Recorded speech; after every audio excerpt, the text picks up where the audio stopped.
अमरावतीतील पन्नाला नगर येथे मोठा अपघात घडलाय। मालवाहू ट्रक थेट 25 फूट खोल नाल्यात कोसळला।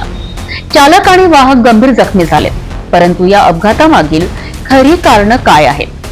काहीच महिन्यांपूर्वी काँक्रिटीकरण झालेल्या रस्त्याच्या खालची जमीन पोकळ का झाली? सिटी न्यूजच्या वारंवार वृत्तांकनानंतरही प्रशासन का झोपले होते? या सगळ्या प्रश्नांची उत्तर शोधूया या सविस्तर रिपोर्टमध्ये।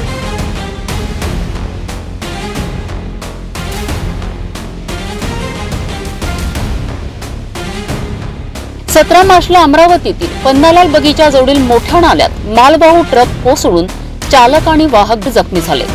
ही दुर्घटना काही अचानक झालेली नाही। पायवाट रस्त्याच्या खालील भाग पोकळ झाल्याने हा भीषण अपघात घडला आहे।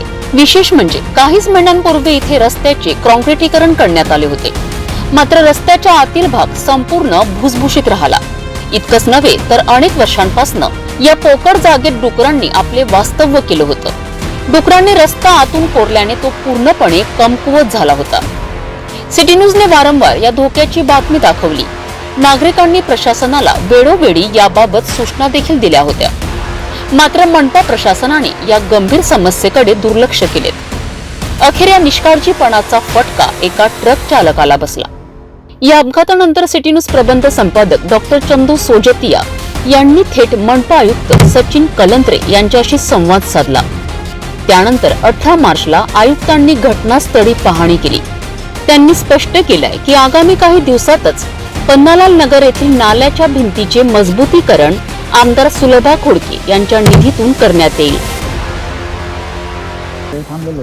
एक्सकॅव्हेशन झालंय, चालू आहे सध्या, चालू आहे। लेबर येतच होते तर ते उचलणार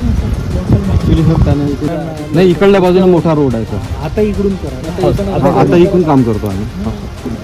मेन रोडवर त्रास होतो ना मटेरियलचा। हो सर, झाला 4 दिवसाचं काम आहे सर। काल जो प्रकार घडलाय, ट्रक कोसळलेला आहे, तर आता आपण सुद्धा दखल घेतलेली आहे, आपण पाहणी केली आहे, काय आता दिसले? पन्नालाल नगरमधील जो काल घटना घडली त्याची आज पाहणी केलेली आहे। तर पन्नालाल नगरमध्ये जे नालीचं काम चालू होतं त्यावेळी जे कामाकरता लागणारे मटेरियल घेण्याकरता जो ट्रक आला तो तिथे खाली गेलेला होता। ते तपासणी केल्यावर असं लक्षात आलं की तिथला जो रस्ता आहे तो खाली खचला आहे, बाजूला नाली आहे, त्याचं रिटेन्शन वॉल असल्यामुळे जास्त प्रमाणात स्कोरिंग झालं।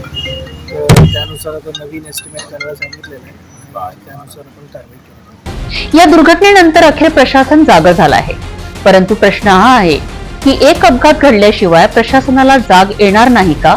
नागरिकांच्या जीवाशी खेळणाऱ्या या दुर्लक्षाला जबाबदार कोण असणार? तुमची काय प्रतिक्रिया आहे? आम्हाला कळवा आमच्या कॉमेंट बॉक्समध्ये।